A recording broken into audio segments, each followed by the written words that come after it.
Agora, sobre a chance de Neymar jogar no Flamengo, essa novela não é nova.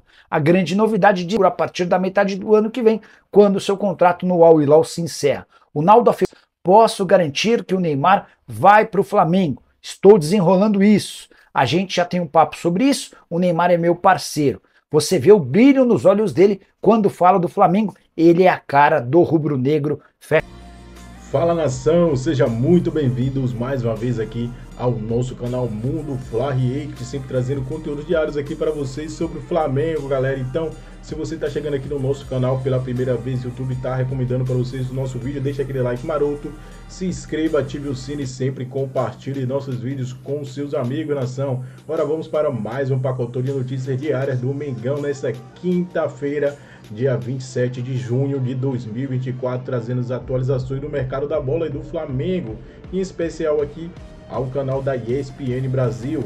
Do adversário que a gente também tem que colocar aqui, o Abel deu também, justiça seja feita, o pior, chega no rol das piores derrotas, né? 3-0, é o placar máximo que o Abel já perdeu comandando esse Palmeiras, um deles para o Flamengo. O torcedor do Flamengo não ficou triste com esse resultado, porque tem um meme que é muito bom, que era assim: Palmeiras com a faca e o queijo na mão para assumir a liderança, aí a faca quebra o cabo. Porque o Flamengo também não fez a parte dele ontem. Aí a gente está vendo os jogos em que o Palmeiras perdeu de 3-0, mas o Flamengo ontem também perdeu, Zinho, do Juventude, 2-1 Juventude. Aí eu quero ouvir, o que aconteceu, o que faltou nesse Flamengo, Tetra? Ah, sim, eu acho que aí sim o Flamengo perdeu bem perdido, porque sai vencendo, né? Sai com a vantagem, sofre uma virada e com o domínio do adversário. O adversário com mais posse de bola, o adversário finalizando mais, o adversário, no caso Juventude, muito mais vertical, né? O Flamengo até em alguns momentos tinha uma bola ali, trabalhava a bola, mas eu não vi uma agressividade como o Juventude fez. Mesmo quando estava em vantagem, indo para cima, tentando, buscando, aproveitando o mando de campo, aproveitando ali que foi feito aí o levantamento ontem, né, a estatística. O Flamengo não vence há muito tempo ali. Quando o jogo parece que vai encaminhar para um empate, é no momento que o Tite faz as substituições, né? 3 de uma vez, e é numa bola parada que sai mais uma vez o gol. Foram 2 bolas paradas, né? Ele mexe ali, tira o Léo Ortiz, tira o Pedro, tira o Gerson. Jogadores que estão no jogo, que estão quentes ali no jogo, que estão mais concentrados. Entrou o Davi Luiz, experiente, mas entrou o Carlinhos e entrou o Everton. Os caras frios ainda não estão com aquele senso de marcação numa bola parada, e o Flamengo sofre o segundo gol, tenta reagir, tem até uma chance muito boa ali, né, pelo lado esquerdo com o Ayrton Lucas, mas o Juventude fez uma partidaça. Concordo com o Donan, o trabalho do Roger Machado é maravilhoso, com limitações no seu elenco, com dificuldades, com tudo que passou, né? Você vê que, por mais que o Juventude joga no seu estádio, está treinando lá, mas também sofreu com tudo que aconteceu no Rio Grande do Sul, e o trabalho do Roger reflete dentro do campo, né? Se impõe contra um gigante, contra o grande favorito para o título brasileiro, que se mantém na liderança. Mas o Juventude venceu e bem. Eu fico pensando se não houve ali uma demora de percepção de entrega. Por que eu estou dizendo isso? Porque o Tite tenta manter o modelo de jogo com pontas, né?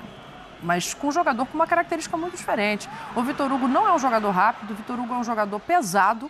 Ele não tem a condição de entregar o que entregam o Cebolinha e o Bruno Henrique. Completamente e para mim, o Tite demorou muito para perceber o que estava acontecendo naquele lado do campo. Esquerdo do Flamengo. Ou para achar uma solução para isso. Não sei se ele percebeu, mas demorou para achar uma solução. Até o Ayrton Lucas ficou sobrecarregado. Tomou muita bola nas costas. Muita bola nas costas, ficou muito sobrecarregado. O lado esquerdo sofreu. O que não é comum, o Flamengo sofrer com os ataques adversários. Até o Léo, né, o quarto zagueiro, sofreu com a marcação, fez a falta em cima saiu, a falta sai do primeiro gol, sai do que o Nenê bate, é uma falta que o Léo faz na beirada do campo lá.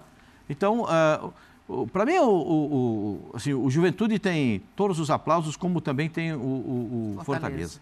todos os aplausos, porque eu não sei se o Flamengo tem trauma de jogar em Caxias. Desde 97 o Desde Flamengo 97, eu devia estar estava no último jogo. Eu devia estar nesse jogo, trabalhando como repórter em 97, e até nem me lembrava disso, desse fato. E ver... gente, o goleiro do Flamengo foi um personagem no jogo ontem.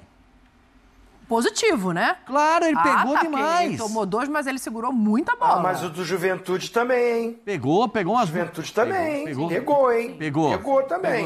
Pegou também. Mas o Rossi, até na hora do gol que define o placar, ele faz uma defesa espetacular e a bola sai pela linha de fundo. 7 defesas do Rossi ontem. Verdade. A bola que ele vai ali embaixo para pegar é uma defesa espetacular. Ele consegue tirar, vai o escanteio, o Mandaca vem do outro lado, livre de marcação, e consegue fazer o gol. Enfim, parabéns para o Juventude, melhorou a sua classificação, está realmente numa situação muito boa em termos de posicionamento no Campeonato Brasileiro. Era o que se esperava de ver o time numa situação assim. Mesmo com todos os problemas, o Juventude está conseguindo superá-los e jogando em casa. Você vê como é a diferença de jogar em casa, né? Ah, sim. O jaconeiro que vai lá no estádio. O Juventude, na verdade, ele parou em solidariedade ao que estava acontecendo na capital, Porto Alegre, né? Caxias do Sul tinha condição de treino e de jogo, mas por uma questão de ser o mesmo estado, o Juventude também parou naquele momento em que Grêmio e Internacional não puderam mandar os seus jogos. Ô, Donan, quero te ouvir sobre a estratégia de jogo de lado a lado, o que não funcionou e quanto que tem que dar de desconto quando você pensa nos desfalques do Flamengo. Sim, primeiro reforçar novamente o trabalho do Roger Machado. Essa bola que ele pegou aí, Donan, ó. Defesaça. Onde que ele vai pegar essa bola? Uma atuação de gala do Rossi, né? Muito bom goleiro. Chegou para solucionar e para dar mais segurança ali pro gol rubro-negro. O Roger faz um dos melhores trabalhos da carreira dele. Ele teve um grande trabalho lá atrás no Grêmio. Agora, com orçamento reduzido, com pouca capacidade de investimento, olha como ele formou uma equipe equilibrada. O Juventude dentro de casa... É difícil? É a quarta melhor campanha do Campeonato Brasileiro, campanha de Libertadores. Dentro de casa. E foi o Juventude que venceu o Flamengo ontem. O Juventude foi melhor na sua estratégia. Com mais posse de bola. Explorando muito bem a bola parada, porque tem um cara que é cobra, que é qualidade. O Zinho sabe disso. O Nenê. Sim. Pega como poucos na bola, muita qualidade, sempre venenosa. Impressionante também, um cara de 42 anos, né? Que ama o futebol, atleta e está sendo importante, uma referência. Está absolvendo o Flamengo da derrota de ontem? Não, só para dar um mérito para o Juventude que soube explorar, né? Sobre o lado do campo com o Lucas Barbosa, com o Eric Farias, construiu um grande jogo, né? Tanto que a gente está falando do Rossi. Eu acho que a questão... A gente falava sobre isso aqui ontem. O lado esquerdo do Flamengo ia sentir muito porque você tem uma modificação ali de característica enorme. A melhor versão do Flamengo é com o Cebolinha, que é um cara agressivo, um cara que chama o jogo, vai pro mano a mano, acelera ali pelo lado esquerdo. Aí você não tem o Bruno Henrique, que é o substituto imediato. Você coloca o Vitor Hugo por ali, é outra característica. E o Vitor Hugo, que eu acho que é um bom jogador, eu acho que tem potencial, ele tem recebido oportunidades, mas não só ali do lado esquerdo, até em outras funções que ele exerce, ele não tem ido bem. Não é um bom momento dele individualmente. E aí esse lado esquerdo não funciona. Não funcionou porque não foi agressivo e não funcionou porque não marcou bem. Sim. O Ayrton Lucas tomando bola nas costas, o Léo Pereira mais exposto, às vezes um posicionamento equivocado. Então, dessa vez, eu acho que o Flamengo pagou a conta do que todo mundo esperava dos desfalques. É um Flamengo muito desestruturado, né, que teve um lado esquerdo ali que não funcionou. Aí você ficava muito dependente do Luiz Araújo. Eu achei a partida do Pedro muito boa, não só por contra o gol dele de categoria de peito. Tá se especializando. Não, ele ia marcar um golaço, dá chapéu, assim. Você tem pouco espaço, ele encontra uma solução, vem para o chapéu, vem para uma finalização. Só que eu tenho uma crítica ao Tite. Não sei o que vocês acham. Eu acho que ele tirou muito cedo o Lohan. O Lohan não teve uma grande noite, mas mesmo assim, pela característica dele, era necessária a permanência dele. Um cara que se movimenta mais, tem um pouquinho mais de potência, né? Tem a personalidade para chamar a responsabilidade, assim como o Gerson, né? Ele mexe muito no Gerson, né?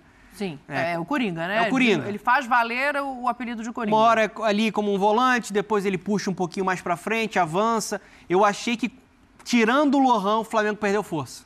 Eu também tive a sensação de que ele poderia, por exemplo, ter mexido no Vitor Hugo antes do Lohan. Também eu acho. Mas vamos ouvir o Tite, porque ele fala do momento, né? E aí a gente debate aqui se poderia ter sido diferente a estrutura inicial ou, de repente, as substituições feitas pelo treinador. Vamos ver o que o Tite disse. Nós fizemos 3 jogos em 6 dias e há um desgaste. Nós tivemos que fazer bastante modificações, inclusive para alavancar uma intensidade física da equipe, mas por isso as modificações. E quando tu faz uma sequência de jogos assim, isso não é desculpa, isso já coloquei anteriormente. Há um decréscimo, tu tem uma necessidade de ficar com peças de reposição. Ele é humano. Agora tem atletas que e tu via a necessidade de trocar porque o desgaste físico ele acaba sendo inevitável. Por que eu quis ouvir o Titezinho para ouvir vocês sobre as mexidas também, né? Porque eu acho que passa muito por aí. O Lohan talvez seja um desses casos de precisar descansar, porque ele sabe que a Arrascaeta e De La Cruz só provavelmente no final da Copa América, pelo que a gente está vendo de Uruguai, e não tem outro jogador para fazer essa função que o Lohan está fazendo, com essa característica. Então, talvez por isso ele tenha tirado o Lohan antes do que se imaginava, né? Poderia ter mexido no Vitor Hugo? Você gostou da saída do Lohan? O que você observou, Zinho? Se eu olhar só pela qualidade, eu tô com o Donan. Muito cedo a substituição. Mas com a explicação do treinador que está ali dentro, tem a ciência, tem todos os dados, você não tem como querer contestar isso. Se realmente o departamento de fisiologia passa para ele jogadores que estão com um nível de desgaste elevado, com possibilidade de contusão, e ele não tem peça de reposição, porque tá bom, é um elenco maravilhoso tudo, mas tem uma hora que não tem, né, gente? O Vitor Hugo jogou ali por quê? Porque não tinha os 2 caras pelo lado esquerdo. Sim. Fica difícil mesmo. Então, assim, se foi por isso, eu entendi. Mas que a substituição tira a ofensividade, porque entrou o Alan para jogar como volante ao lado do Léo Ortiz. Então você já não tem um meia de criação para chegar, para encostar no Luiz Araújo e no Pedro, porque o Vitor Hugo é um segundo volante, é o número 8, né? Ele não é nem o meia atacante, também não é o volante de marcação. Ele é esse segundo ali, se transforma em bom jogador, mais jovem, e eu concordo com você, é uma característica mais de cadência de jogo, mais de trabalho curto, não é do sprint, não é da velocidade, é bom jogador. Mas muda um pouco a característica do que o Tite quer ali pelo lado esquerdo. E o Ayrton Lucas ficou na dúvida, vou ser o escape pelo lado esquerdo, mas vou tomar bola nas costas. E nesse meio do caminho tomou muita bola nas costas mesmo. E o Léo voltando para o time, o Léo Pereira, a cobertura não encaixou ali também. Mas eu vou muito assim, tá no pacote. Você tá numa época da Copa América que desfalcou todos os times, não é só o Flamengo não. Muitos times. O Flamengo um pouco mais. E por mais que você tenha o melhor elenco, quando tem contusão e uma sequência de jogos, uma hora vai acontecer. Né? E, como foi falado, perdeu na hora que ninguém se aproveitou e manteve a liderança e jogou contra um time que mereceu a vitória. O Juventude jogou bem. Com tudo isso, pegou um adversário que estava numa noite inspirada e mereceu a vitória. O time do Flamengo perdeu quando podia. Mantém a liderança do campeonato. Claro perdeu quando podia, porque o Palmeiras também não aproveitou, né? Mas o Bahia ganhou. O Bahia é vice-líder do campeonato. O Bahia vai jogar a próxima partida contra o São Paulo no Morumbi. Né? O Palmeiras tem um clássico. Sim. E o Flamengo joga com o Cruzeiro. Joga com o Cruzeiro. O Cruzeiro em franca ascensão. Cruzeiro muito bem. Não é jogo fácil também, não. Não é jogo... Não. O Cruzeiro ontem foi muito superior ao Furacão. O Zinho tá me lembrando aqui toda hora. Não tem jogo fácil no Campeonato Brasileiro, né? Desiste Tem mamãozinho, não. Não tem mangaba. Não tem mamãozinho. O Botafogo vai pegar o Vasco em São Januário. Não tem jogo fácil. O Vasco perdeu, mas eu acho que o jogou Vasco partido honesto. Não passou vergonha. Eu até discuto a expulsão do David. Você discute? Pra mim não tem nem discussão. Porque o David não fez rigorosamente nada que tenha lhe dado a possibilidade de ser expulso. Ele gira o corpo. Então peraí que o Pascoal emocionou. Bota a imagem do David aí pra gente analisar só essa questão do jogo. E aí eu vou ouvir o Ceni na sequência, porque o Ceni fala uma coisa... obviamente, a informação com um pouco de opinião, é muito mais um recado do Tite ao Gabigol: eu não vou te usar. Você pode procurar outro clube, porque aqui você não vai ser muito utilizado. E é óbvio que alguns clubes vão sondar, é óbvio que o empresário dele, que trabalha para ele para isso, já está buscando outra situação, isso está claro. Não vê quem não quer. A relação Flamengo e Gabigol vive os últimos dias. O adiamento do julgamento dele só adiou a decisão do futuro dele. A verdade é essa. E um clube que está interessado é o Palmeiras, segundo a imprensa paulista, e segundo o site Nosso Palestra, um site especializado em notícias do Palmeiras, Abel apoia Gabigol no Palmeiras, mas aliados de Leila contestam. O Alviverde monitora o ídolo do Flamengo e já tem um ok do técnico português que gosta das características de Gabigol e entende que ele agregaria muito ao elenco. Por outro lado, conselheiros próximos à presidente Leila Pereira desaprovam a contratação por alguns motivos, entre eles o histórico de provocações de Gabigol ao Verdão. O Palmeiras adota cautela, mas já deixou claro ao staff do atacante que tem interesse em abrir negociações. Além do Palmeiras, eu cravo, sem medo de errar: o Cruzeiro vai forte no Gabigol. Isso eu cravo porque uma pessoa da diretoria do Cruzeiro me garantiu: Vene, o Pedrinho, o novo presidente da SAF, o novo dono da SAF do Cruzeiro, gosta demais do Gabigol, sempre gostou do Gabigol. E ele está enxergando nesse momento a melhor possibilidade de contratar Gabigol. Ou vocês têm dúvidas que ele, de fato, não vai oferecer uma boa grana ao Gabigol? Gente, eles iam pagar ao Dudu 4 anos de contrato, 2,5 milhões de salário durante pelo menos 4 anos de contrato. Um jogador que recém voltou de uma grave lesão no joelho, passou por cirurgia. O Gabigol vive um péssimo momento fisicamente, taticamente, tecnicamente? Sim. Mas é óbvio que seria uma contratação que chamaria atenção e muito em qualquer clube brasileiro ou no exterior também. Então, Palmeiras e Cruzeiro certamente. O Palmeiras, eu não vou dizer certamente porque é uma informação do site Nosso Palestra, mas o Cruzeiro, eu cravo, sem medo de errar, que vai forte no Gabigol após o resultado do julgamento dele, que ainda não tem data para acontecer. Hugo Souza, galera, atualização sobre Marcos Antônio. Já tem ok da Lazio, do Flamengo, jogador. O que está acontecendo agora? Eles estão debatendo, por exemplo, forma de pagamento que o Flamengo teria que fazer caso o Marcos Antônio cumpra as metas estabelecidas e se torne uma obrigação de compra, ou caso não seja uma obrigação de compra, se ele não bata as metas e o Flamengo quiser comprar, optando pela opção de compra, como que seria essa forma de pagamento? São detalhes, são ajustes. E a informação que eu tenho, a Marcos Braz tem mantido contato direto com Marcos Antônio. Marcos Antônio tem deixado muito claro o desejo dele, que é um desejo muito grande de vestir a camisa do Flamengo. Para ele seria um sonho, ele sempre deixou isso claro para a diretoria do Flamengo. No caso, para o Marcos Braz, quem...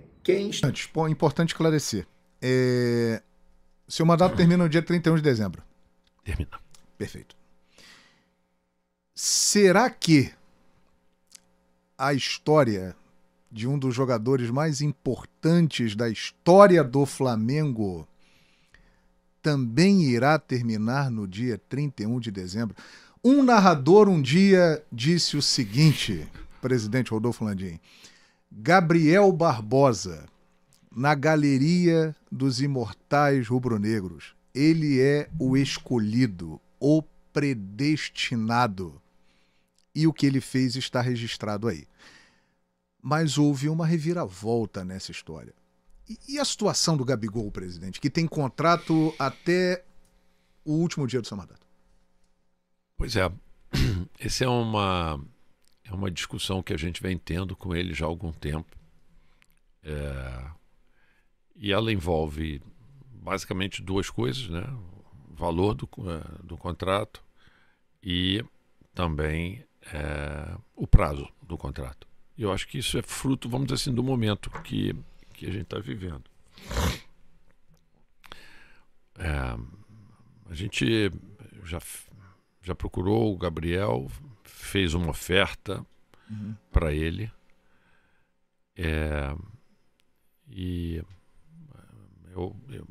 Essa oferta talvez não atenda, vamos dizer assim, o caminho natural dele vai ser quando chegar ao final do ano, ele tiver o passe livre, ele poder escolher para onde ele vai. Se ele tiver alguma oferta melhor, ele vai poder ir.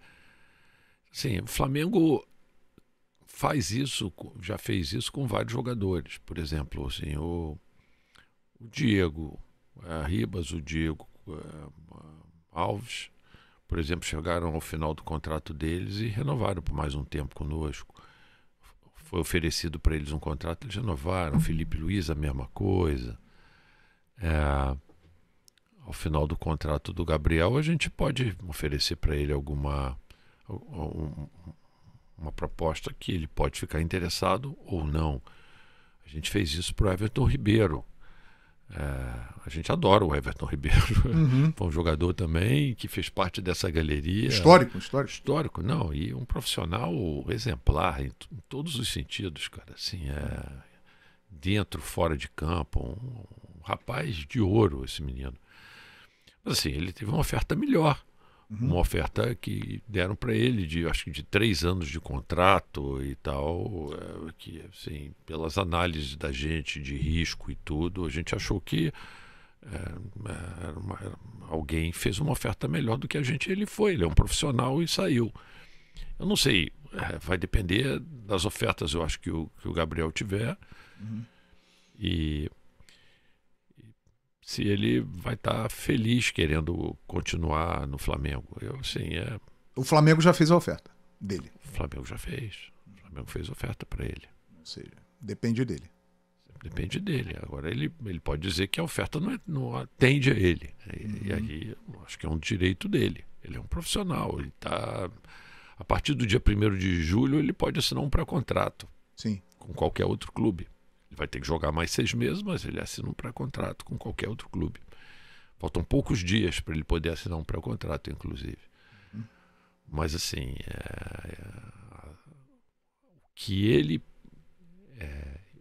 tinha de expectativa em cima de valores e de prazo de contrato, o Flamengo não aceitou. Entendi. E fez uma outra proposta que agora depende dele. Depende dele. A situação do doping não, né? Ele não foi dopado. Ele não foi dopado. Ele foi acusado de tentar impedir a realização do exame antidoping. Ele não estava dopado, é bom esclarecer isso. Inclusive fez exame de sangue. Exatamente. Tudo, ele foi denunciado por não colaborar, segundo os fiscais, né? Até que ponto essa situação preocupa e interfere nesse processo, presidente? Sempre preocupa um pouco, apesar da gente ter a certeza da inocência dele. A gente já falou publicamente, você pode dizer que ele talvez não tenha sido, vamos dizer assim, muito colaborativo durante o processo todo lá as pessoas foram lá colher as amostras e tudo isso dele. Ok, mas daí para tentar encaixar ele dizendo que ele está tentando fraudar o processo, eu acho que é indefensável. Eu acho que eu nem sei como, mas acabou que ele acabou perdendo de 5-4, que é uma decisão muito dividida, mas foi recorrido lá para o CAS e já conseguiu eliminar, mas ainda não julgou definitivo lá no CAS. Mas eu tenho assim quase uma certeza, eu diria, uma expectativa altíssima, quase uma certeza de que isso não será um problema. Mas sem dúvida deixa no ar uma dificuldade até para ele buscar um outro clube nesse período, enquanto isso não for resolvido, porque qualquer outro clube, eu imagino, vai ficar também um pouco preocupado com o resultado final desse julgamento, né? Ele está jogando sob efeito suspensivo. Isso. E a punição vai até abril de 2025. Perfeitamente. Será, presidente? Olha a virada, Gabriel. Será que teremos outra virada? E o gol do Tetra? Você poder narrar daquele jeito de novo, hein? Será, presidente? Poxa, que seria ótimo. Assim, eu torço muito por ele. Acho, como você falou, que ele já está com a história dele garantida, vamos dizer assim, no Flamengo. Assim, o nome dele está registrado aí entre os grandes ídolos e dessa juventude, dessa garotada, com certeza. Tudo que a gente espera é que ele consiga retornar ao seu melhor futebol, que ele volte a brilhar e tal, marcar os gols dele, tudo isso que é muito importante para tudo, para ele e para o Flamengo também. Perfeito. Estamos já indo para a parte final aqui do nosso papo. Muito legal, presidente. Então, algumas questões importantes que precisam ser levantadas. Logo no início da nossa conversa, você disse o seguinte: o Flamengo está numa posição muito sólida, mas nada é garantido. Depende de quem virá e como irá trabalhar. Final de ano, eleição no Flamengo, que promete ser uma das mais quentes de todos os tempos. Analisando o panorama, presidente, o que podemos falar dos próximos anos do Flamengo e se publicamente o senhor realmente irá apoiar o Rodrigo Dunch, é o seu candidato no próximo pleito do Flamengo? Eu gostaria que você falasse sobre isso. Tá, ele é meu. A gente vai desenhá-lo para que a gente possa ter produtos onde a gente tenha serviços agregados a esse produto, né, ao ingresso, que esses sim são aqueles que vão trazer maior retorno para a gente. Tem muita gente que não se importaria de pagar até muito mais, desde que ela tivesse um pouco mais de conforto, que ele pudesse chegar no estádio, e é ali que a gente vai provavelmente ganhar bem mais. Não vai ser no ingresso mais popular da torcida, que a gente precisa tanto para empurrar o time, né, que é a nossa locomotiva e que empurra o time do Flamengo. Então, assim, eu não tenho dúvida que a gente podendo desenhar um estádio para poder atender aos diversos públicos que a gente tem, a gente vai transformar, vamos dizer assim, essas receitas de sócio-torcedor mais match day em algo muito maior do que o que a gente tem hoje. Pelo tamanho do terreno, 87 mil metros quadrados. Beleza? Bora falar agora sobre a chance de Neymar jogar no Flamengo. Essa novela não é nova. A grande novidade diz respeito a Naldo Beni, cantor que assegurou à ESPN que o Neymar jogará no rubro-negro a partir da metade do ano que vem, quando seu contrato no Al Hilal se encerra. O Naldo afirmou o seguinte, abre aspas: posso garantir que o Neymar vai para o Flamengo. Estou desenrolando isso. A gente já tem um papo sobre isso. O Neymar é meu parceiro. Você vê o brilho nos olhos dele quando fala do Flamengo. Ele é a cara do rubro-negro, fecha aspas. O Beni completou falando sobre a sua relação com dirigentes do Flamengo. Tem uma relação com os caras da diretoria. A gente toma vinho no Rio de Janeiro. Segundo o Naldo Beni, tá tudo praticamente acertado. Não acho que seria o Naldo que... O Neymar ganha 70 milhões de reais por mês no Al Hilal, tem contrato até junho do ano que vem. A partir daí existe a expectativa de que ele venha para o Brasil, até para poder se preparar para a Copa do Mundo que acontece em 2026 nos Estados Unidos. Só uma curiosidade. É isso aí, nação. Ficamos por aqui. Esse foi mais um corte aqui do nosso canal Mundo Fla React, sempre trazendo conteúdos, análises para vocês do Mengão, galera. Então, se você é novo, deixa aquele like maroto, se inscreva, ative o sino, que aqui você ficará por dentro de todas as notícias e últimas atualizações de pré-jogo, pós-jogo, análise completa, negociações e possível reforço no Mengão. Aí, vídeo como esse aqui, você não vai perder nada, né? Para vocês que o Mengão voltará a campo novamente nesse final de semana, né? Correria aí, cenário quente para o Flamengo com muitos desfalques aí. Tem que desenrolar, a Tite tem que fazer praticamente milagre aí com esse elenco curto do Flamengo. Nesse momento está com 12 desfalques aí para enfrentar o Cruzeiro nesse domingo às 18 horas e 30 minutos da noite no estádio do Maracanã, partida válida, como já falado aí, contra o Cruzeiro, que é quinto colocado. Então o Flamengo precisa aí de mais uma vitória para se garantir aí na liderança.